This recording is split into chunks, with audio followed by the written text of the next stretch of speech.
Subscribe now and press the bell icon. Never miss an update. So hello viewers, hello students, hello friends.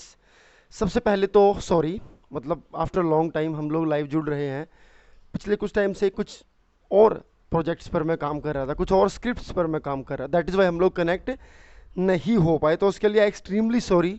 तो आज हम एक और important concept लेकर के आए हैं आपके साथ इस लाइव वीडियो के अंदर, इस लाइव क्लास के अंदर, जो कि आपको सभी तरह के कॉम्पिटिटिव एग्जाम्स के अंदर हेल्प करने वाला है, ये वाला कॉन्सेप्ट। तो कॉन्सेप्ट का जो नाम है वो है articles.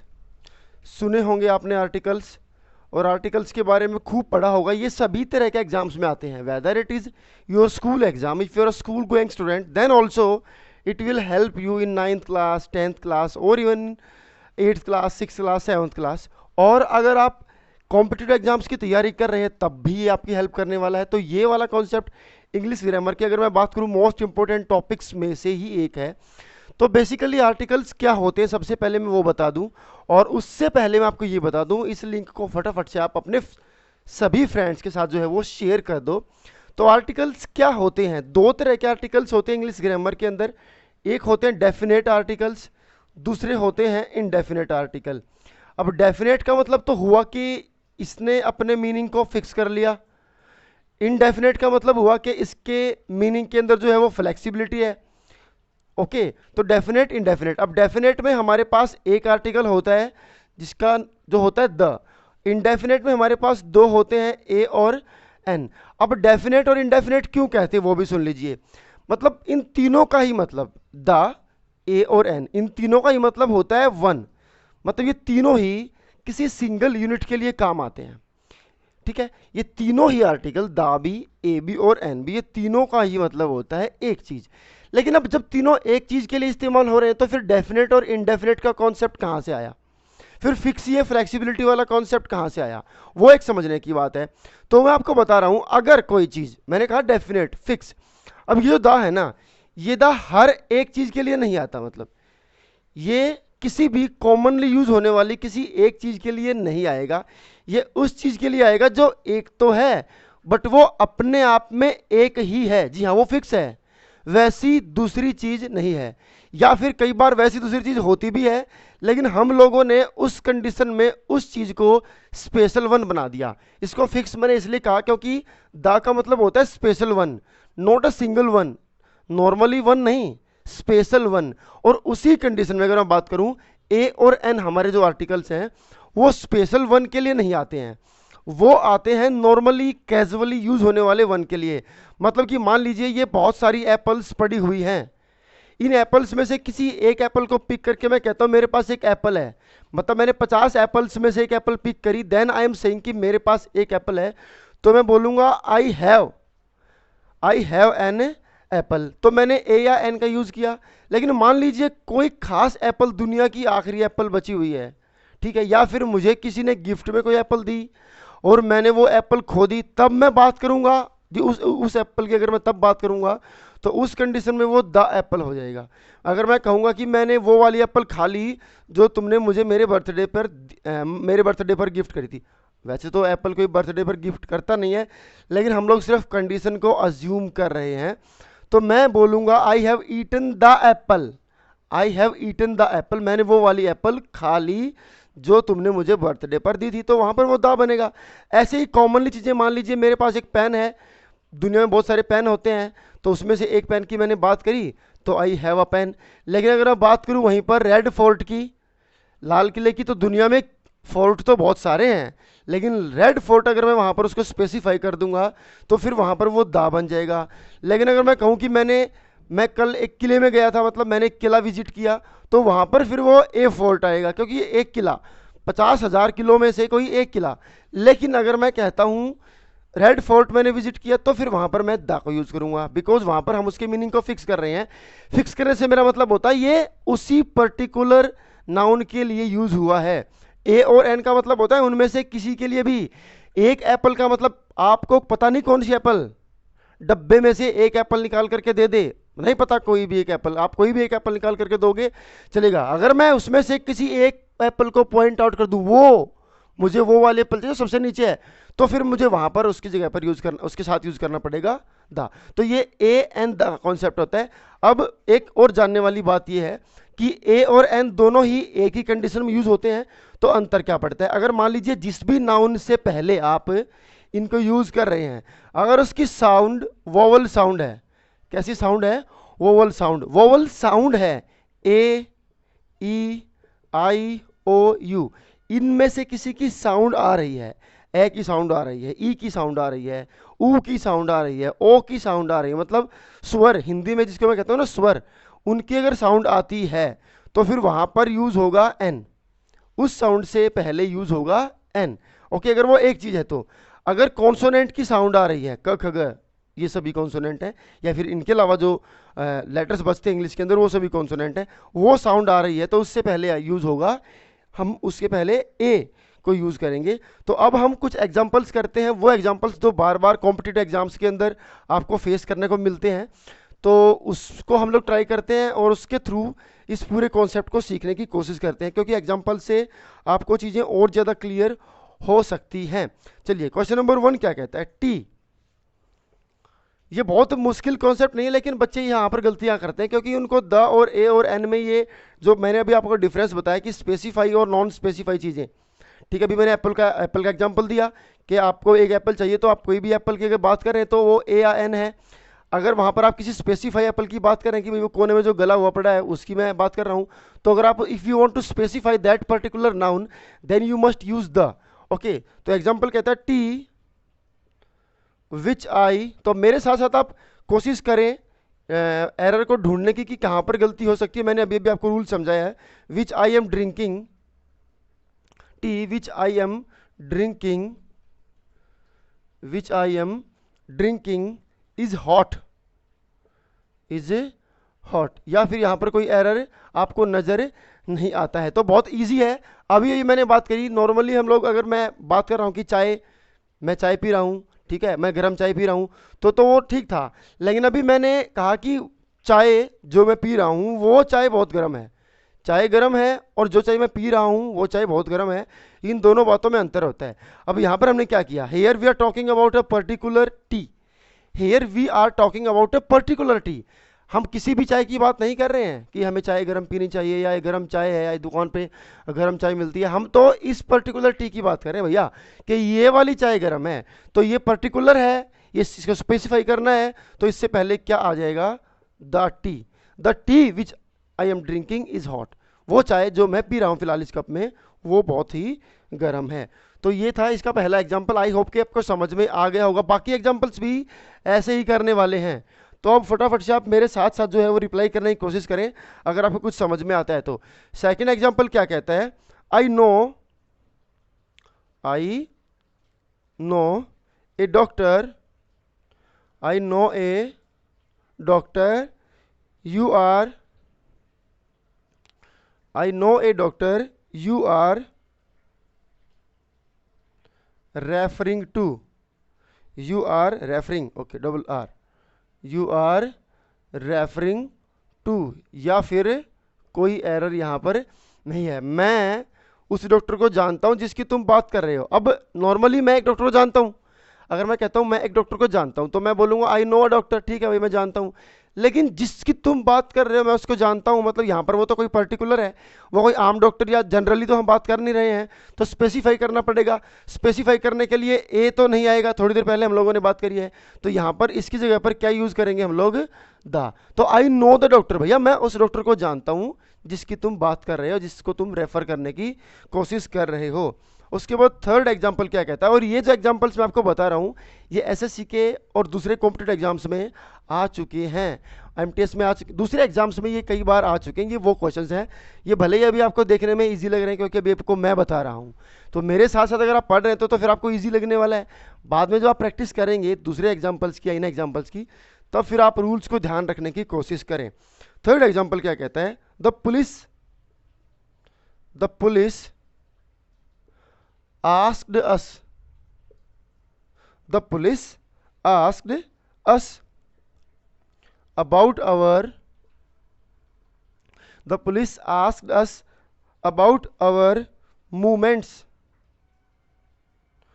About our movements on a night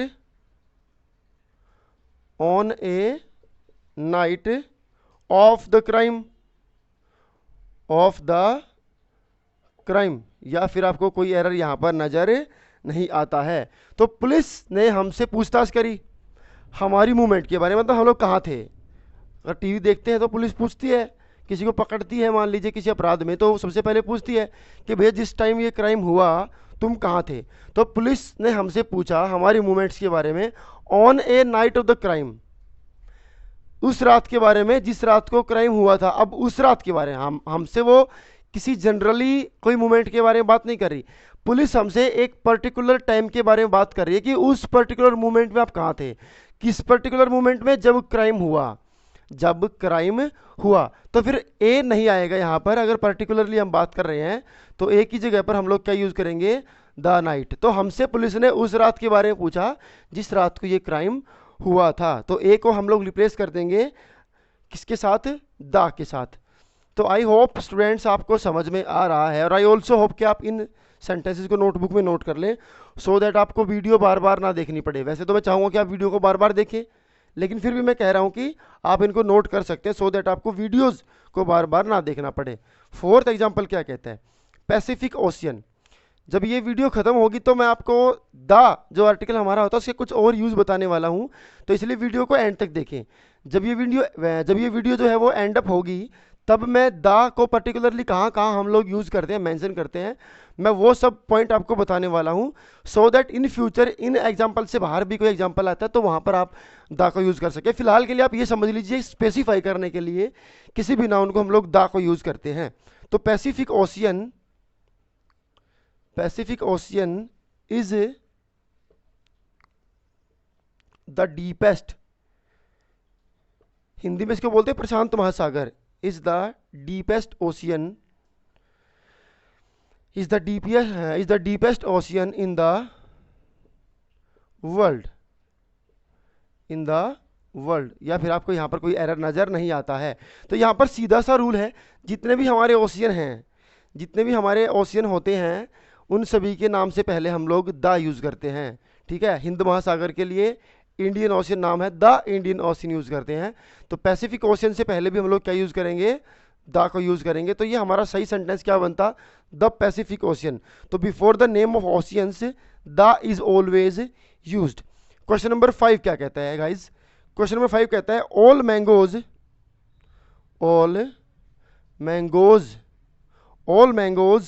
in this basket, all mangoes in this basket are over ripe. अब ओवर राइप क्या होता है, ज़्यादा पके हुए। कई बार तो मैं आपकी वोकेबलरी भी इंक्रीज कराता हूँ। ओवर राइप का मतलब ज़्यादा पके हुए। All mangoes in this basket are over ripe. अब यहाँ पर हम लोग क्या करेंगे, ऑल मैंगोज को रिप्लेस कर देंगे all the mangoes.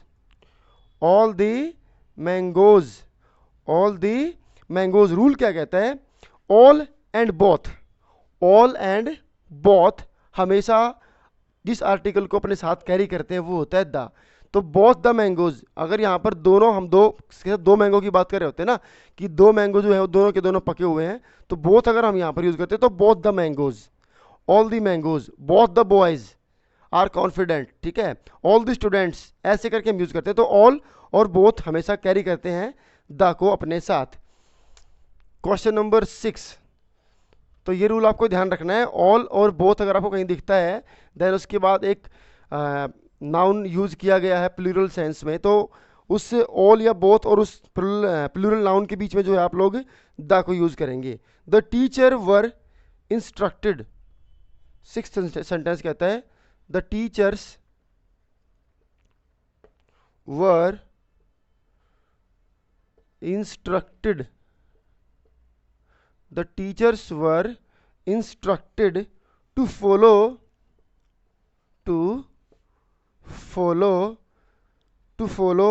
the teachers were instructed to follow an uniform method of evaluation, uniform method of evaluation, या फिर कोई एरर आपको यहाँ पर नज़र नहीं आता है। तो यहाँ पर आर्टिकल की गलती है, तो फिर आप पहले ढूंढ लीजिए कि आर्टिकल कहीं पर मिस तो नहीं है, या अगर यूज़ किया गया तो सही यूज़ किया गया है। तो यहाँ पर हम लोग बात कर लें तो यूनिफॉर्म एक जो ऐसा वर्ड है, अगर आप इसको प्रोनाउंस करते हैं तो ये की साउंड आती है, ये, और ये को आप कभी भी वावल तो काउंट नहीं कर सकते, और एन को यूज़ किया है तो it must be a vowel. Sound हमारा वोवल का होना चाहिए था, बट वोवल का साउंड नहीं है, साउंड जो है वो कॉन्सोनेंट का है। तो फिर एन को हम लोग हटा करके उसकी जगह पर क्या यूज़ करेंगे, ए।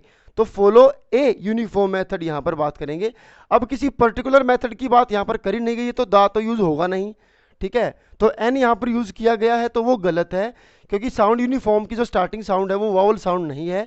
देखने में भले ही आपको यू नज़र आ रहा है, लेकिन जब इसको आप प्रोनाउंस करेंगे, बोलेंगे, तो ये की साउंड देगा, और ये can't be a vowel. Okay, तो हमने तो नहीं पढ़ा, आपने पढ़ा है तो कमेंट करके बताएं, यह जो है वो वावल नहीं होता है।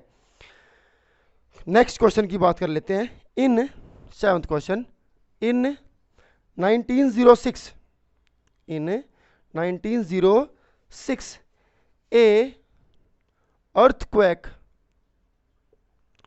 in 1906 a earthquake destroyed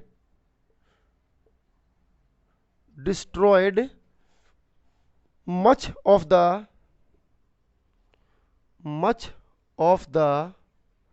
destroyed much of the यहाँ पर नहीं आएगा, क्योंकि हम लोग यहाँ पर यूज़ कर रहे हैं एक शहर का नाम, तो एटलीस्ट प्रॉपर जो नाउन हमारे होते हैं, नाम जो होते हैं, उनसे पहले हम लोग अमूमनली यूज़ नहीं करते हैं किसी भी आर्टिकल को।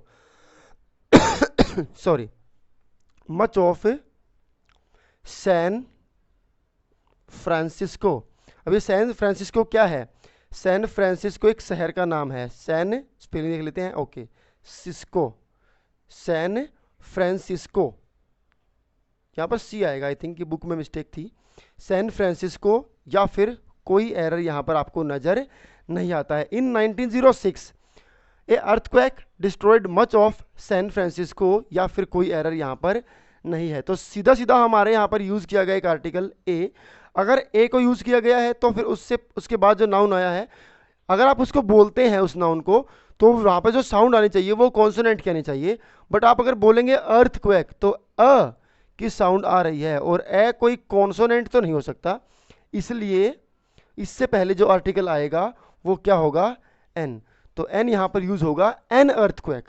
हम लोग क्या यूज करेंगे, एन अर्थक्वेक। तो साउंड अगर वावल का है तो फिर एन आएगा, अगर साउंड वहाँ पर कॉन्सोनेंट का था तो वहाँ पर ए आना था। क्वेश्चन नंबर 8, और ये सभी वो क्वेश्चंस हैं स्टूडेंट्स जो क्वेश्चंस कॉम्पिटिटिव एग्जाम्स में कम से कम भी 5 या 6 बार रिपीट हो चुके हैं। Question number 8, question number 8, she had an miserable existence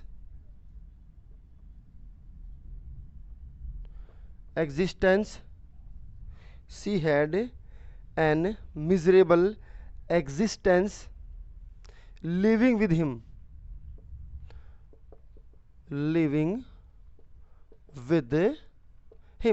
miserable existence living with him, या फिर कोई एरर आपको यहाँ पर नज़र नहीं आ रहा है। ओके, तो अब यहाँ पर समझ लीजिए, आपने यहाँ पर एक आर्टिकल देखा एन जिसको यूज़ कर रखा है, बट उसके बाद जो वर्ड आया वो था मिजरेबल। अब मिजरेबल जो है वो एम से स्टार्ट होता है, और जब इसको बोलेंगे तो भी म से स्टार्ट होता है, और मैं का साउंड वोवल तो बिल्कुल भी नहीं है, लेकिन आर्टिकल वोवल के हिसाब का लगा दिया तो ये गलत है। साउंड कॉन्सोनेंट है, आर्टिकल वोवल के अकॉर्डिंग लगा दिया तो ये गलत है। तो एन को रिप्लेस करके यहाँ पर क्या आएगा, ए जो है वो यहाँ पर सही ऑप्शन होगा। क्वेश्चन नंबर 9 पर चलते हैं। Indian defence forces, Indian defence forces fought the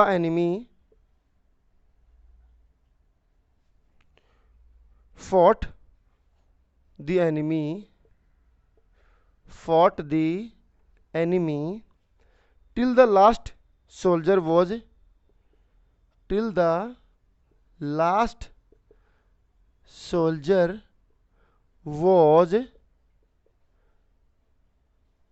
standing, या फिर कोई एरर नहीं है। Indian defence forces fought the enemy till the last soldier was standing, या फिर कोई एरर नहीं है। तो यहाँ पर सीधा रूल है, द यूज होगा इंडियन फोर्सेस से पहले। इंडियन फोर्सेस से पहले क्या यूज होगा? अगर ये आपको हमेशा लिखा हुआ मिलता है इंडियन फोर्सेस, तो उससे पहले हमेशा द को यूज करेंगे। The Indian forces, always use the before Indian defence forces.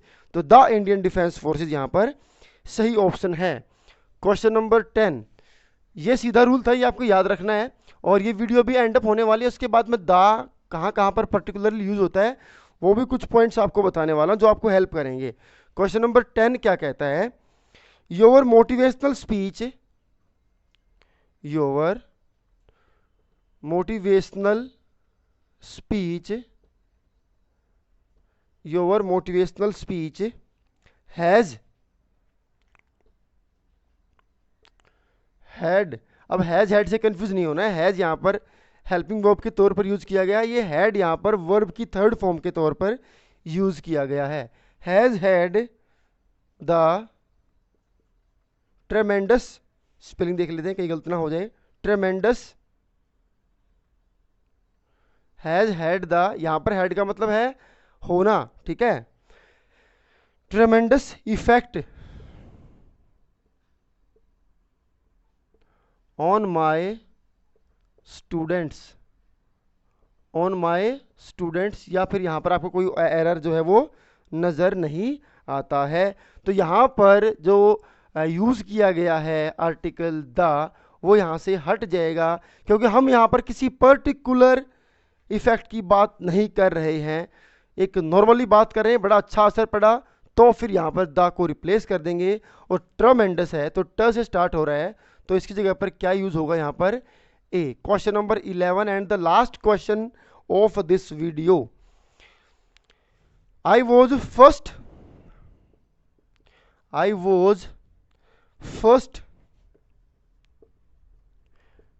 I was first to reach the, I was first to reach the school, to reach the school today, to reach the school today, या फिर कोई error नहीं है। I was the first to reach the school today, या फिर कोई error नहीं है। तो आर्टिकल यहां पर द आया, देखेंगे गलत है सही है, तो फटाफट जवाब ढूंढने की कोशिश कीजिए। ओके, तो ये दा तो ठीक है, मतलब आप लोग नहीं ढूंढ पाए तो कोई बात नहीं, ये दा ठीक है। अब यहां पर कहीं जो गड़बड़ है वो है वॉज के बाद यहां पर क्या आएगा? दा, मतलब इस फर्स्ट से पहले क्या आएगा? दा।